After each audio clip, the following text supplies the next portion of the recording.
Hello, my name's Nicola Sheeran, and I'm here today to present my talk on interprofessional learning in aged care. It's an activity that we embedded in our psychology degree, and we've done an evaluation of that. I'd like to acknowledge my co-authors, Dr. Heather Green and Alana Bess, who is my master's student working on this project. I'd like to start by acknowledging the traditional owners of the lands on which we meet. For me, it's the Kondamuka people today. I'd like to pay my respects to the elders past, present and emerging, and to extend that respect to all Aboriginal and Torres Strait Islander people. So interprofessional learning is where two or more professions learn from, with and about each other. And for the almost last 20 years has interchangeable terms. So cross-disciplinary education, interprofessional learning has been developing in countries, particularly UK and Canada.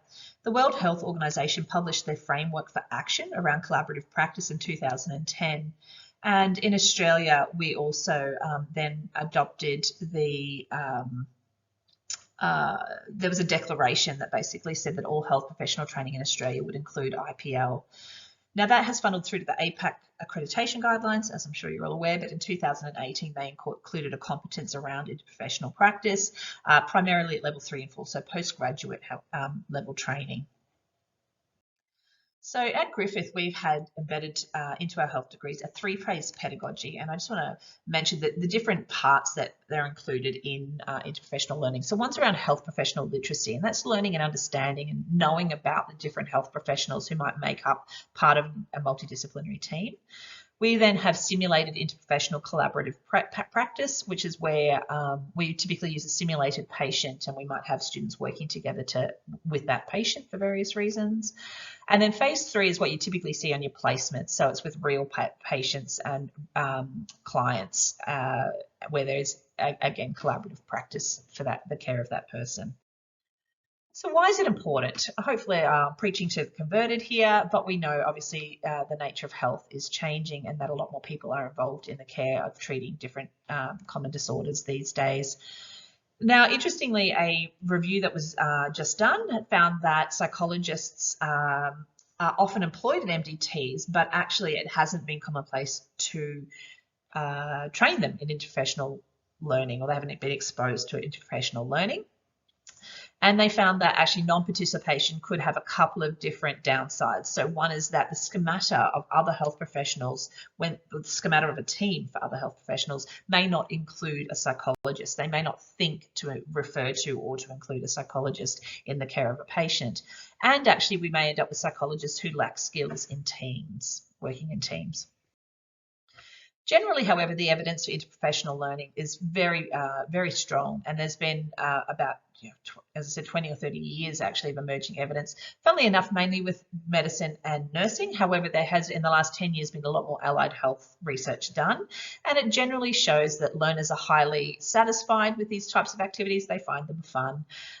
There's inconsistent research around whether it actually modifies any attitudes and perceptions. There's good support for it actually improving knowledge and developing skills, knowledge of other health professionals and their own, and skills in communication and teamwork. And again, change in behaviour is a little bit inconsistent, primarily because hardly any people include it as a measure. And when they do, it tends to be subjective ratings of whether my behaviour has changed, not actual observed. And the latter, the level 4, isn't often included in training IPL. In psychology, however, there was a systematic review done, included evidence up to 2018. There were 16 studies at that point. I do note there is some 2021 studies, particularly in Australia, coming out with qualitative methodologies. So it's on the increase. But these 16 studies, they found 6 of them had actually just looked at satisfaction, found it was positive and high, and they found that there was improved things like confidence, respect and knowledge that came out.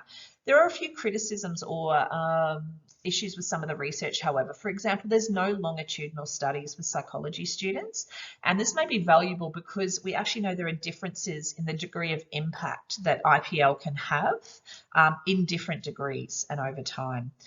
So that's one issue. Second of all, not all of the studies actually disentangled psychology from other students. It might have just been one student enrolled in the class where they were doing this evaluation or these activities.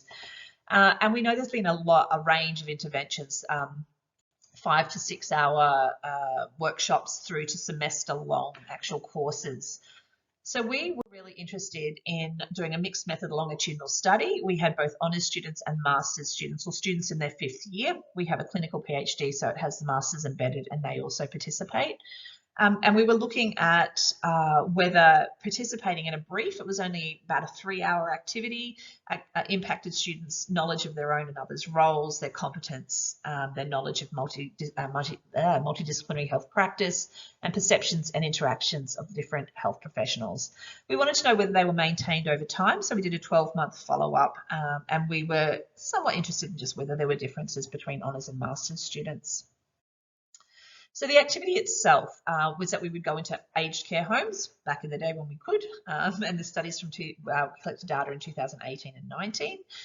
We had students from a large range of degrees and backgrounds, and actually that's another criticism of the existing literature. It's often just 1 or 2 different students together. So we would have teams of 12. We had 12 students go to an aged care facility. They were broken into groups of 4. Usually it would be 2 medicine, a psychology, and then maybe 1 other, although there was a lot of variability with that. Sometimes the med students weren't there at all, and it was just OT and speech pathology, for example. So they would then go and interview 2 aged care residents, where each discipline had a task or a focus or things that they were particularly looking for as they were talking to the resident. They would come back together as a team, have to put together a presentation on what they'd learnt about that resident, and then they would present that back to the NUM, usually, of the aged care facility. So we, because of our design, we had huge variability in who did what. So we had some people do just time 1, some do just time 2, time 3 For example, we had only 15 do all 3, so we couldn't look at that as closely as we had hoped. We had reflections as well. Each course that the students were undertaking required them to submit a reflection. We asked if they would be willing to share that. And 28 people did. And for the honours students only, we ran focus groups more broadly because we were looking at where we embedded the program and we wanted some additional information. But I've picked out parts of that and included that in the presentation as well. Very quick snapshot here just to show we had 3 different cohorts of students, as I've said, 2018, 2019, and in 2019 is when the honours students joined us. We collected demographics. We had 4 different scales that were administered at each time, as well as the reflection of the focus group. Time 1 was 1 week pre, or within the week preceding the activity. Post, or time 2, was 1 week post participating, and time 3 was 12 months later. So in terms of what we found, our findings from the UWE scale, this is a scale that's about interactions, beliefs about status difference, communication and interactions between health professionals. And so we found that we got an improvement in that from time 1 to time 2. And in fact, that was maintained. Time 1 to time 3 was also significantly improved. We then looked at whether there was a difference for students, and there was an interaction. In fact, it was honours students who experienced the greatest change from pre to post. There was no significant change for the master's students on these items. In terms of knowledge of multidisciplinary health practice, this measure had 2 subscales. The first looked at 10 statements that looked at students' knowledge about multidisciplinary health practice and their understanding of the competencies they believe they possessed when working in an MDT. So it's self-reported competence. I believe I have the ability to communicate. I believe I have the ability to work collaboratively, etc. And again, it was significant time 1 to time 2, but actually I think we saw the interesting thing here was we saw an increase again from time 2 to time 3. So it wasn't just maintained, it improved actually over the 12-month period. No differences between honours and master's students. The second subscale is knowledge of roles, and here they got presented with 9 different health professions where they had to say how much knowledge they felt they had about these professions. Interestingly, it only goes up to 45. That's the top score. So even at pre, we're seeing very, very high, them perceiving that they have very high rates of knowledge, but we did still see a significant difference, and that was maintained over the 12-month period. So in terms of the qualitative data, one of the first themes that came through was this idea of personal growth. A lot of our students reported that they had developed more confidence, that they were surprised by themselves, and that they were able to speak up and really assert themselves in ways that they didn't expect that they would. So we certainly saw lots of personal growth through the participation. We also probably unsurprisingly found that their identity as a psychologist was very much reinforced or expanded and grew. So here it's about how, understanding what their role is in a multidisciplinary team. Where does psychology fit? Challenging their existing understanding of the role of psychology, understanding their own emerging professional and the practice of professional psychology in the context of an MDT. So that was really great to see as well. The thing that I found really interesting is that there's an emerging body of literature that is on an interprofessional identity and when and how and the interprofessional identity forms, which is sort of that sense of we-ness. It's not just me as a psychologist who's a member of a team, but it's we as a team are the ones who are then treating or working with this patient or helping this patient. And we saw, particularly from the honours students, lots of examples of this. Like, as a team, and we have improved people's lives, and we all work together and we complement each other for the sake of the patient. So we saw the start of what I would consider this interprofessional identity emerging. Interestingly enough, we didn't find it as clearly with the master's students. And again, caveat to that, we didn't do focus groups with them. We only had their reflections to be based on. But actually what we saw in their quotes was much more of what I'd call a parallel. I understand there's these other people I might refer to.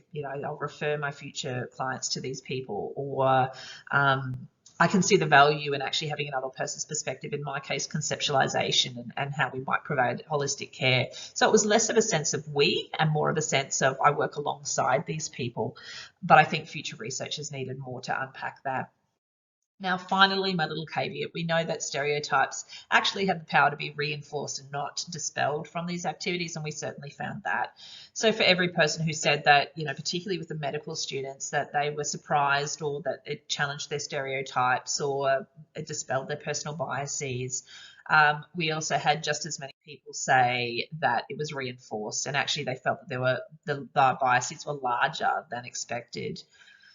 This middle quote is quite interesting because it was talking about stereotypes about psychology, actually, and it said here that they felt that lots of comments actually then made them feel like psychology was redundant in this setting, reinforcing their own stereotypes of that. And we know that they're, depending on the students who participate, if this person said my partner had a lack of interpersonal skills, wasn't interested in collaborating, and that we know is a danger to the success of these types of activities. So in conclusion, what we did find was a change in students' perceptions in things like equality and the breaking down of the hierarchy and how that then influences communication, as well as their own sense of competence and working with other health professionals. They improved and were maintained over a 12-month period. Some changes, I think, were more apparent for honours students, which was interesting, probably not surprising because they have so few chances to apply knowledge that we might see that bigger bump, whereas the master's students are in with clients already. Consistent with other research, we actually, I don't think I mentioned this, we had no significant differences on attitudes towards collaborative practice. It didn't improve. And our knowledge of other disciplines was already high, although that measure doesn't tap actual knowledge, it's their perceptions of their knowledge. And we start to see this initial development of interprofessional identity, but I think, as I said, future research needed for master's students. So thank you very much for your attention today. And if you have any questions, I look forward to answering them. Thank you.